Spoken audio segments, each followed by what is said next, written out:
Imagine a space for South Asian women where stories are not just told, but actually felt.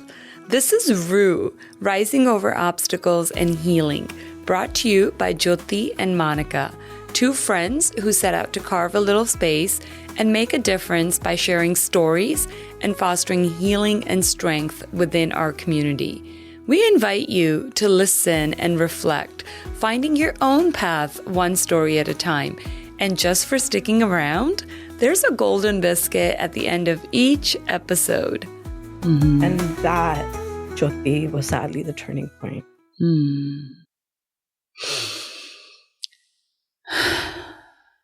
Yeah. It had to get this far. Yeah. For it to come to a stop, or for someone to finally say, no, this is not okay. Mm-hmm. They actually had to physically see this for them to finally tell you, like, this is it. This is not okay. And I'm hoping they kicked him out after that. Sadly, like, they obviously separated us. Mm-hmm. But because I'm so, like, emotionally weak and, like, there's already this attachment, right? Like, I've lost my virginity to this guy. I'm now carrying his baby. Like, I still can't perceive and wrap my head around the fact of living a life without him with me. And so I'm, like, arguing with my parents, like, no, it's fine. We're okay. Like, just give us time to, like, hash it out amongst ourselves. And my dad's like, no, like, you're pregnant. He still doesn't have his papers. If someone calls the cops and this turns into a thing, like, it's going to be a shit show. And then legally, it's going to be difficult for him to get a green card later on because then there's going to be a police record. And, like, these are things that my parents are thinking and, like, spewing out.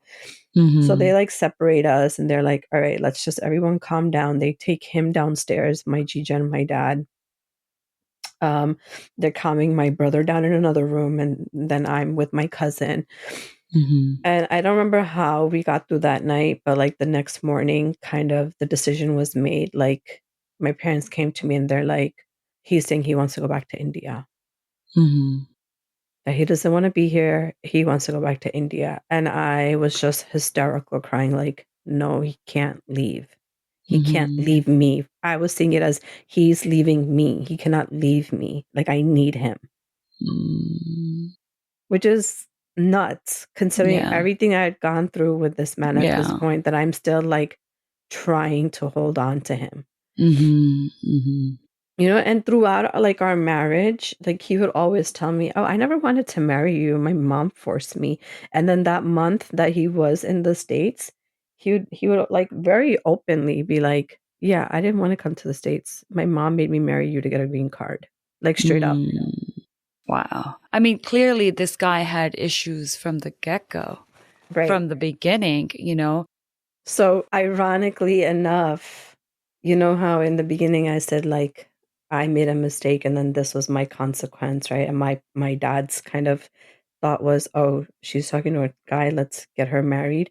In the same way, ironically, he was a troubled child. And so his parents thought that by getting him married, he would grow up.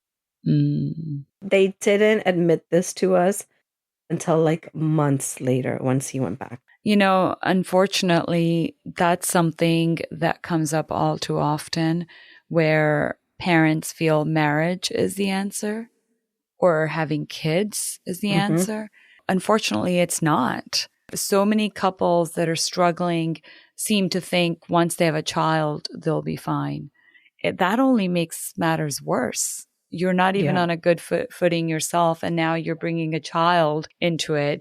Or, you know, when you're single, like, that's something you have to go through. You have to, you know, heal yourself. You have to really go on that journey on your own before you can be emotionally available to another person.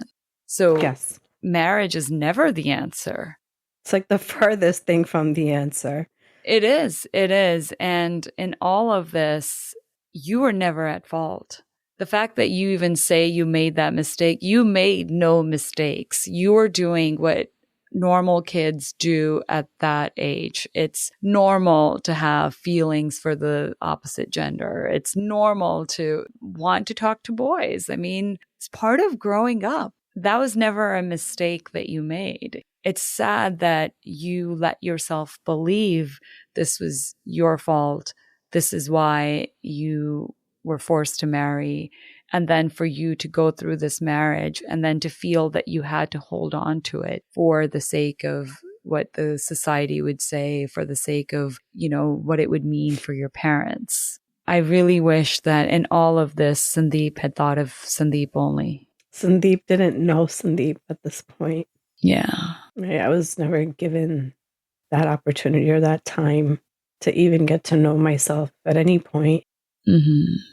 And maybe that's why I probably, not that Bollywood helps us in any way, I think it makes things worse for us.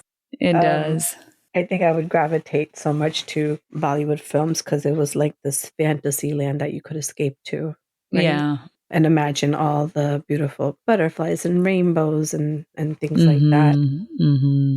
So he was sent back to India then at that point? He went back to India, like literally the very next day. My parents put him back on the first flight. But because of his tactics with emotional manipulation and stuff, my parents were worried that he was going to paint like some sort of other crazy picture to his parents when he got back. So they dropped him off at the airport. And as soon as they got back home, they called his parents and they're like, we put him on the plane because he on numerous occasions emphasized to us that he no longer wants to be here. He does not wish to be with our daughter. He wants to go back home, that you guys forced him to come to the States.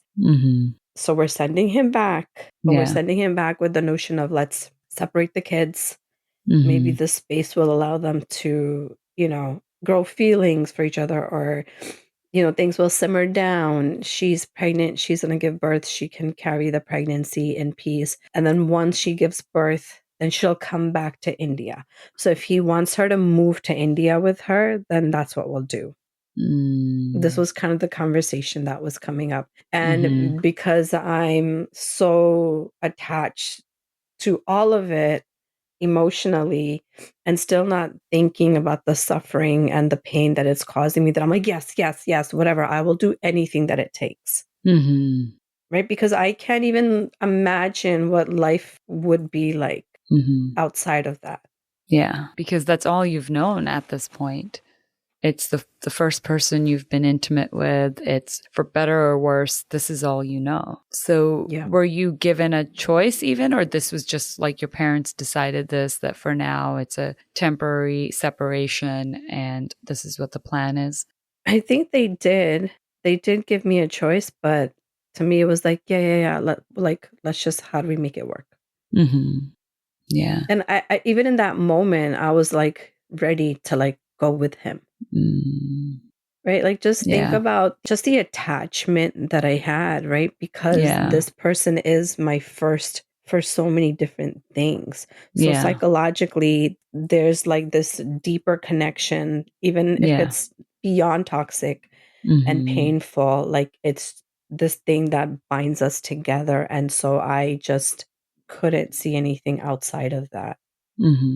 Yeah. And, when you're experiencing trauma, which is what this was, you're not able to even think clearly. You're not able to remove yourself from the emotion and take a step back and make a decision that's in your best interest. And like you said, at that point, you didn't even know what you really wanted because you never had the chance to find out from the get-go. Yeah. So once he's back in India and you're here, did the separation help you see things a little bit clearly? To an extent, yes. I'm able to like go to school and like kind of breathe again in that sense, right? I don't have anyone following me around. But the abuse didn't stop because he was no longer physically with me. I think, I don't know, maybe at this point he's just angry that he's like been found out.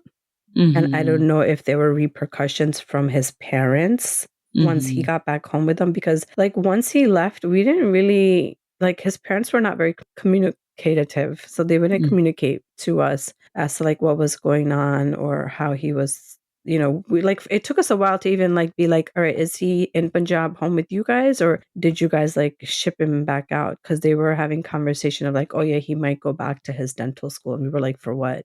Yeah. Yeah. If he's done, what's he going back for? But then they were also like at one point telling my parents, oh, he might run away. So this goes to show like how apparently of a rebel he was, or all sorts of troubles that he would get into. Mm-hmm. And so for a while, we didn't know where he was. They wouldn't really tell us. So we don't know what kind of repercussions he went through once he made it back home. And I would still call like an idiot. I would call the house to talk to him. He is still my husband.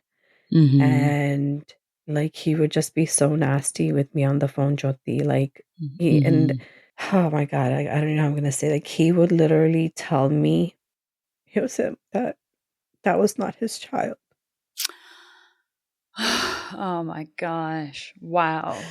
And he would be like, you American girls are whores. You guys, you probably went and slept with someone else when, you know, after you came right back from India in September. And so this child is probably one of those guys. I'm not the father. And I would just like, it was this constant cycle and loop that I just continued to live in, where I just felt like I needed to prove myself to him. And prove that I loved him, that I wanted to be with him, and that I would do anything. So like every phone call, I'd be like, oh my, like I would literally be crying for him and be like, I will come to you. I will come to India, whatever it takes to prove to you. Like I'm not, like I would literally be defending myself, which is crazy. Yeah. I mean, you lost your virginity to this guy. You would think after that, there should be no question. No. And I think that went on for a few months. And then my parents started seeing how it was, you know, impacting me, obviously, with my pregnancy and my emotions. And so then finally they like intercepted and were like, yeah, you're not calling him anymore. And that's when, then it went from phone calls to emails. And then I would get emails that were kind of worded the same way. You whore, you this, you know, it's not my child, so you can do with that child whatever you want. At one point, he even said, oh, eh jawak tu nahi jam rahi, teri maa jam rahi hai, or something like that, which we were like, what does that even mean? Like, who are you trying to insult, and where is this insult? Like, it didn't make sense. Like, he was literally off his rocker. Yeah. But then finally, like, the communication started getting, you know, less and less. And then, like, honestly, I feel like it just suddenly, like, he just disappeared. He just disappeared. And it was almost like God was watching over me. So when we had applied for his immigration here, we had only gotten like married in India, but we never like formally got the licenses or whatever. Yeah. And so when we had applied for his immigration, I had applied for a fiance visa. Okay. And so, you know, under the fiance visa, you come to the States and you have 90 days to get married legally. And then you file that paperwork, and then the person starts to get their residency, right? Their green card.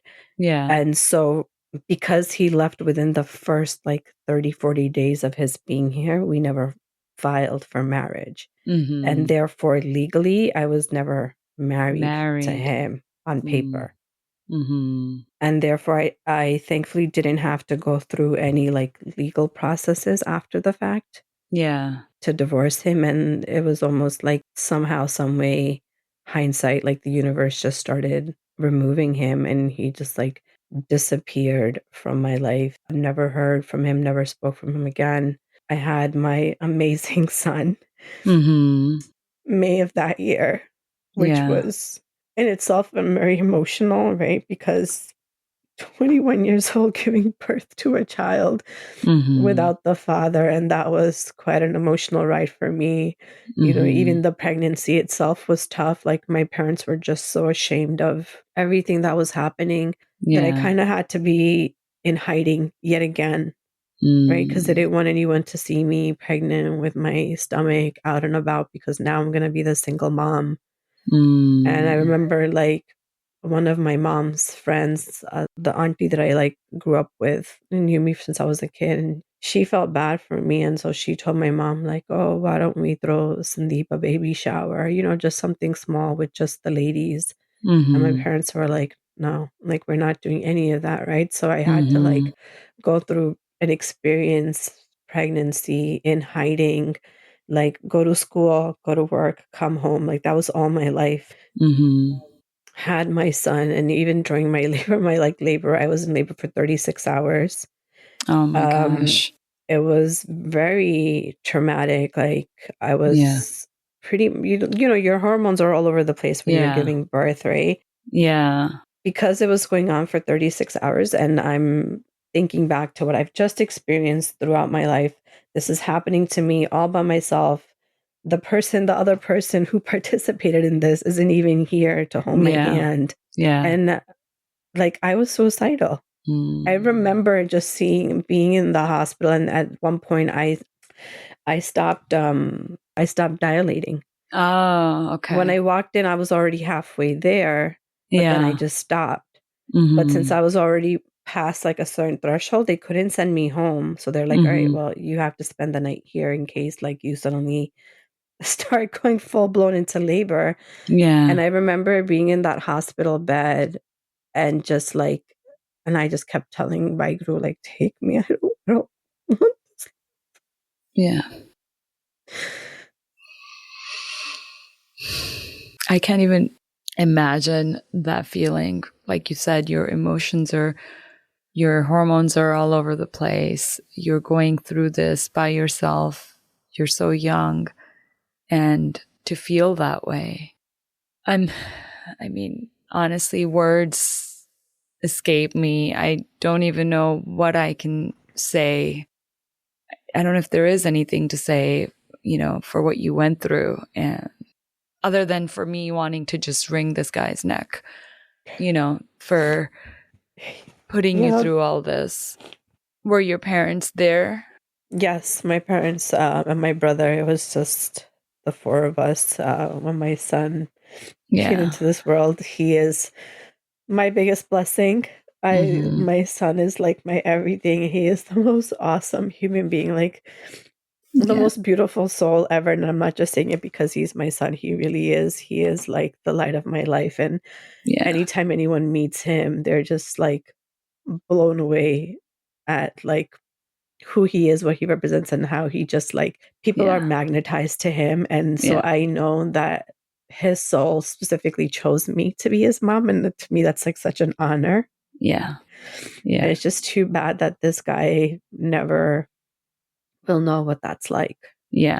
So he's never met his son. My son is now 23 years old. I've never like hid anything from my son. I've always told him, growing up. He's never asked any questions. I'm sure emotionally, psychologically, there's probably stuff there. He's never said it to me, never mentioned it. But I always tell him, like, I'm an open book. You ask me whatever you want. And I think for a long time, like, I hated this man, right? I wanted everything bad in the world to happen to him. I used to like ponder after, when my son was a little baby, like I'd be like, oh my God, I want to make sure that he doesn't ever get back into the States. Like, can I report him to the INS and like, have something put on his record as like an abuser so that he doesn't end up marrying some other girl in the future and coming here. Like all these, like I would, be conniving and like, how can I like ruin his life kind of the way he did to mine? But it is literally like the universe completely eliminated him. Like he poof, disappeared. And when my son was, I think 3 or 4 years old, we finally went back to India for one of my cousin's wedding. And I wanted to be fair. And so I took my son and I was like, I'm going to take him to my in-laws so that they could meet him and see that this is their grandson. No expectations. I wasn't going to go there to ask for anything or like admit it, like his haq or whatever. Like none of that. It wasn't anything monetary related, just to be like, Because you're a good person and you just wanted to, I wanted to make sure, right, that I did all the right things, on your part. on my part, for my son, for them. Yeah. And so we went to India, we went to Amritsar. We couldn't get a hold of anyone in my in-laws' actual house, and they lived like in a end, maybe like an hour away from Amritsar Shahar, but his chacha lived in the Shahar. And so then we went into the Shahar, we went to the house, and he used to live in like a 5-story like townhome. Mm-hmm. And their help opened the door and like let us in. And Mm-hmm. normally, because I had been in that house before, they like most of the living space was like the 3rd and 4th floor. But Mm-hmm. for whatever reason, he like literally brought us into like the official formal meeting space where they hold like guests, or he would hold like his business meetings or whatever. And like he Mm-hmm. sat us there, and Okay. he like disappeared for like Mm. 30, 40 minutes, came back and was like, comes back with jaw, serves Mm-hmm. us jaw, and goes, "Oh yeah, nobody's home. Sorry, they're all busy." And so we kind of What? like got shown the door. Wow. That just goes to show you the kind of family this was. I mean, no wonder this guy had issues, Yeah. So they just Yeah. didn't even want to meet their grandson. How unfortunate and how sad for them.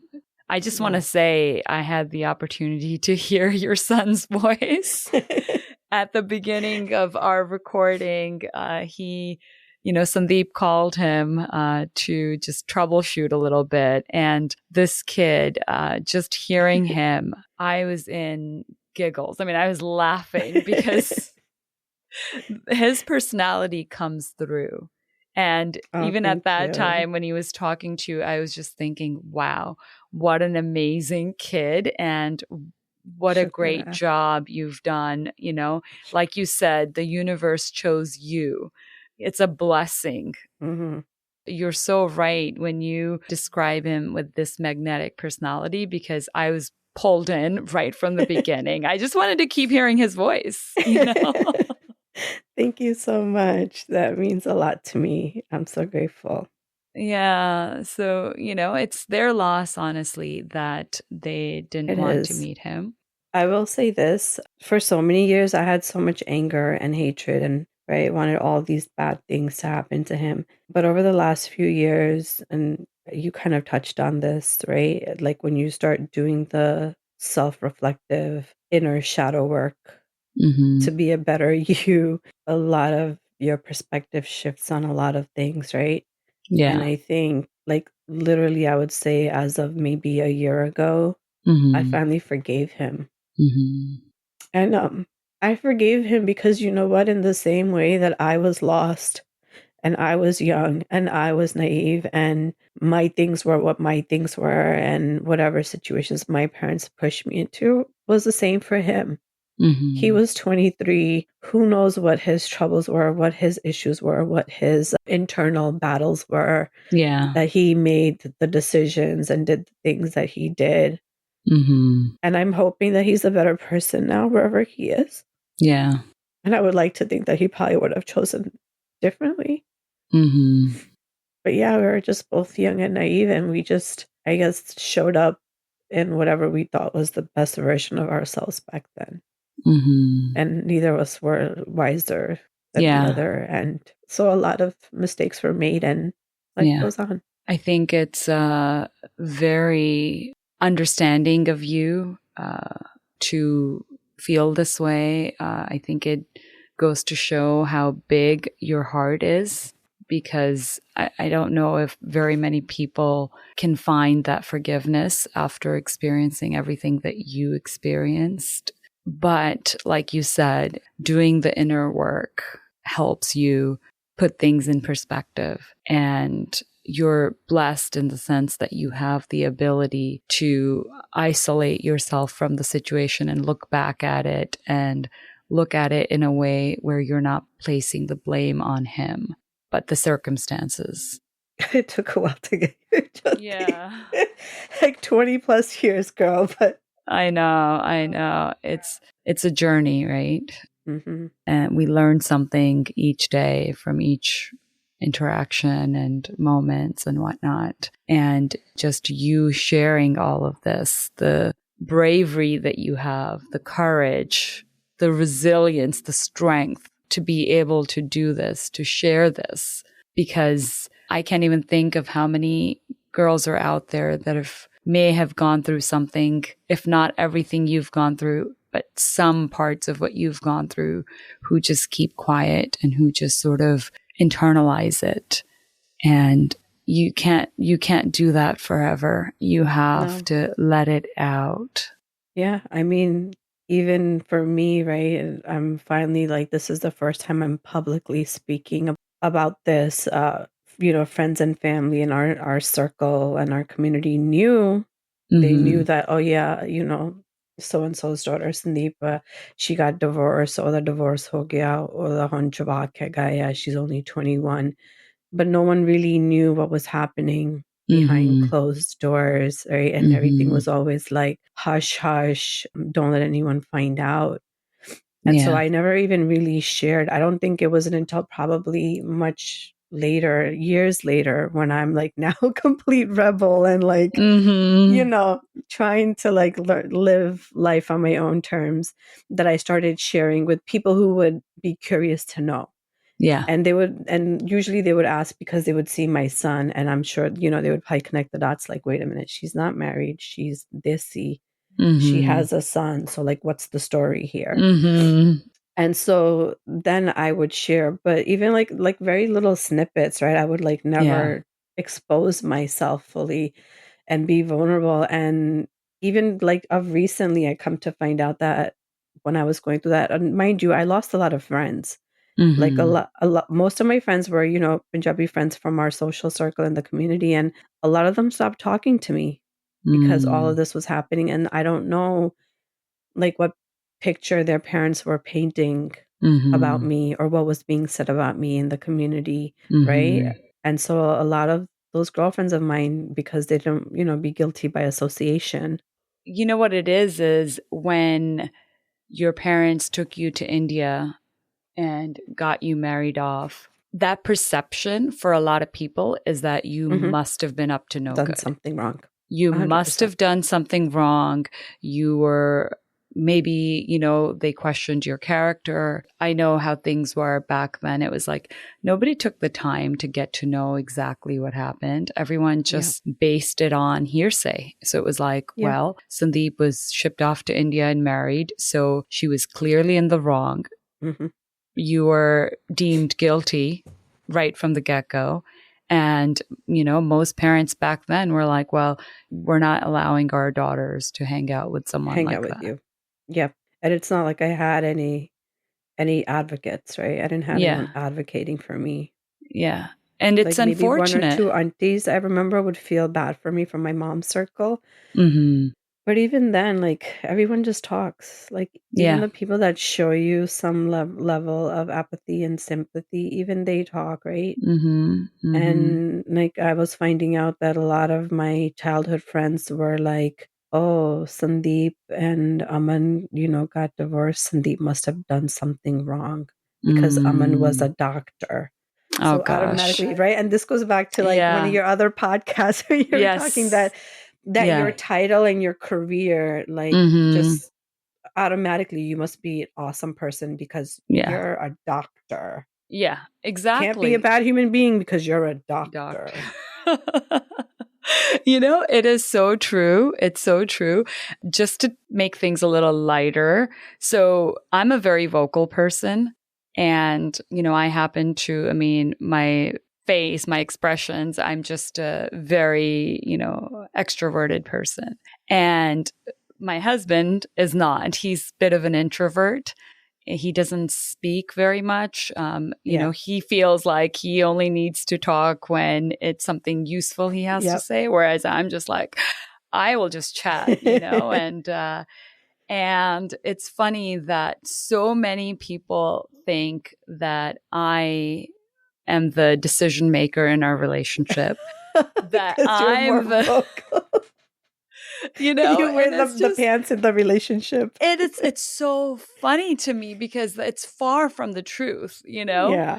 but because I'm this person who's an extrovert, it's automatically assumed, oh, Jyoti is the decision maker, she's the one who wears the pants in the relationship. And then when people get to know us, they get to know our dynamic and they get to know us as a couple, and then they're like, oh wait, that's not the Right. case. Oops. Oops. Right. So that's how our society is. We judge a book by its cover. We don't ever open and read the book.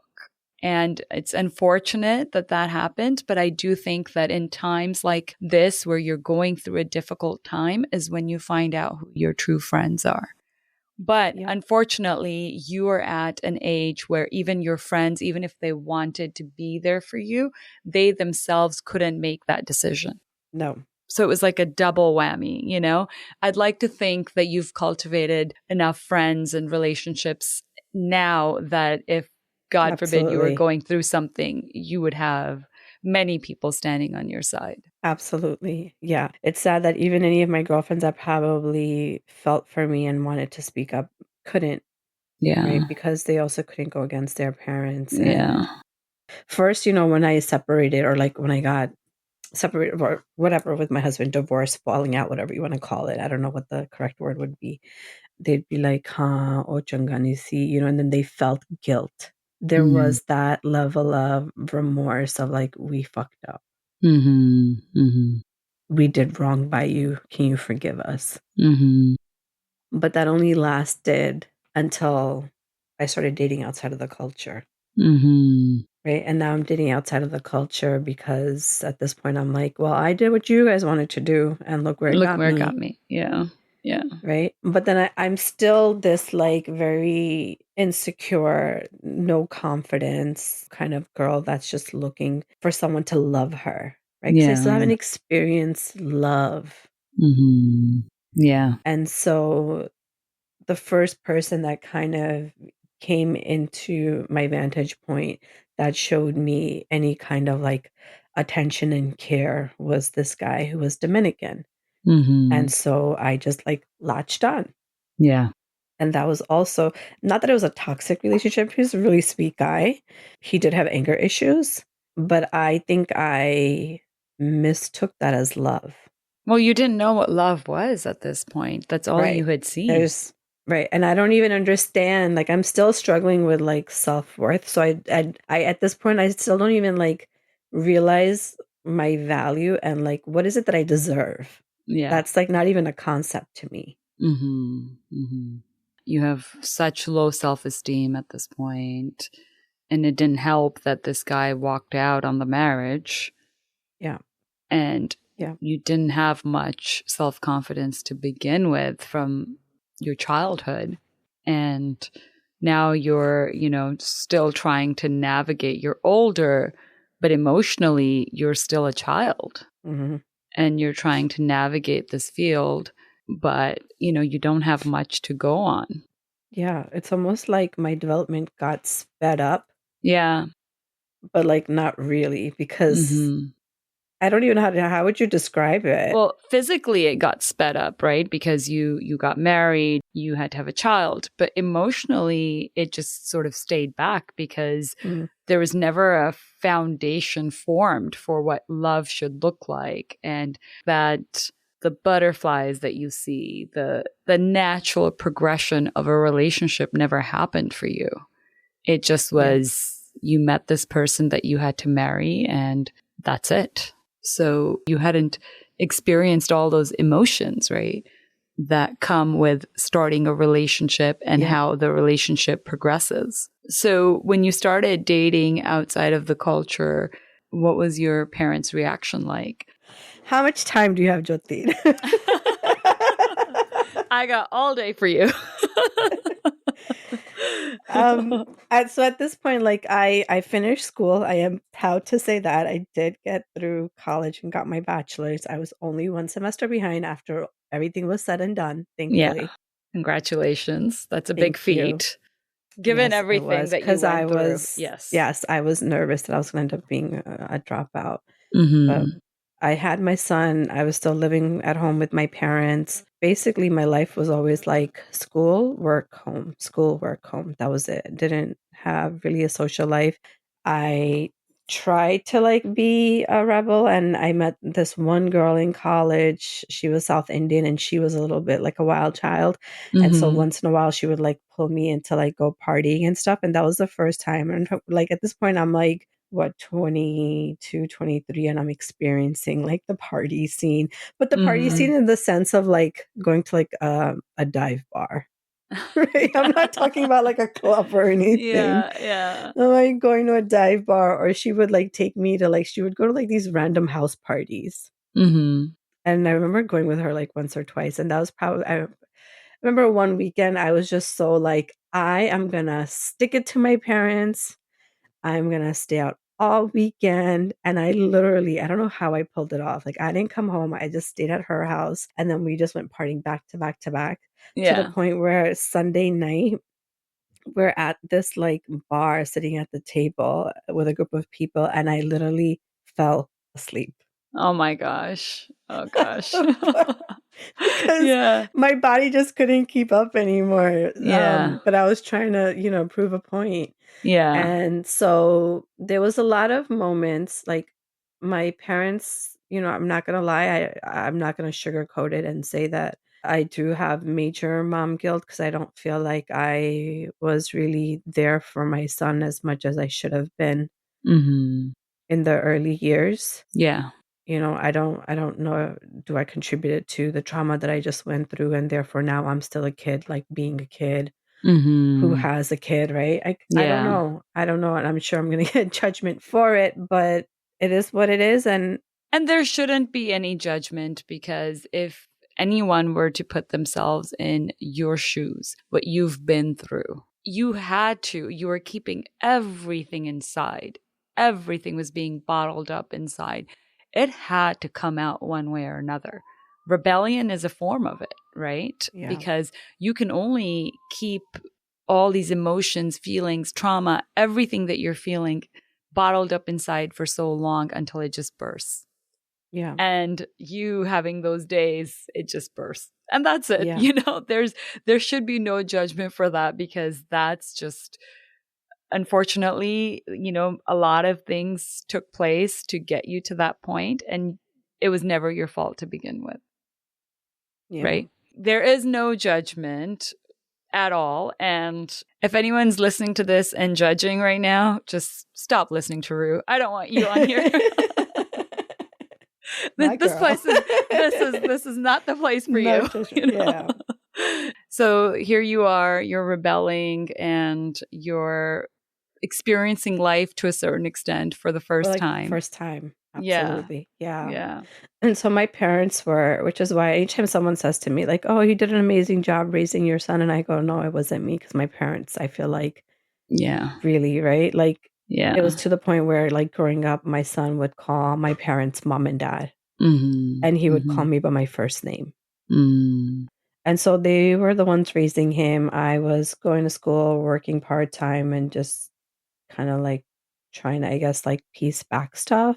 And try to live life, like you said, for the first time. And then at one of my part-time jobs, I was working at a call center, and that's where I met this guy, and him and I just like became friends. And then, you know, we got romantically involved and whatnot. And so it was probably right after I graduated college, as I was finishing up, that my parents ended up like, I think they had an idea, obviously, that like, oh, wait a minute. They knew that I was at this point probably seeing someone, but they didn't realize it was not Desi person. And so when they found out that he was Spanish, then, you know, now this is like World War, I don't know, whatever at this point in my house with my parents. And so my dad literally, I remember, came up to my room, like broke down the door basically, and was like, "Je tu mere ghar vich rehna hai, tu eh munde naal kade nahi gal kar sakdi, tu bahar nahi ja sakdi, this and that, blah blah blah blah." And I looked at him and I was like,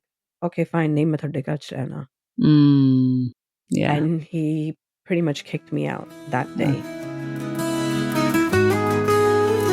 Thank you for listening to Rue. We appreciate you joining us as we cultivate a community of strong, empowered women, one story at a time. If you or someone you know has a story you'd like to share, please contact us at roohdaraz@gmail.com. That's ROOHDARAAZ@gmail.com. Also, do us a favor and please share this podcast with your sisters, your mom, your friends, aunties, your eyebrow lady, like any lady you know. You get the idea. Till next time, Kush raho, be well.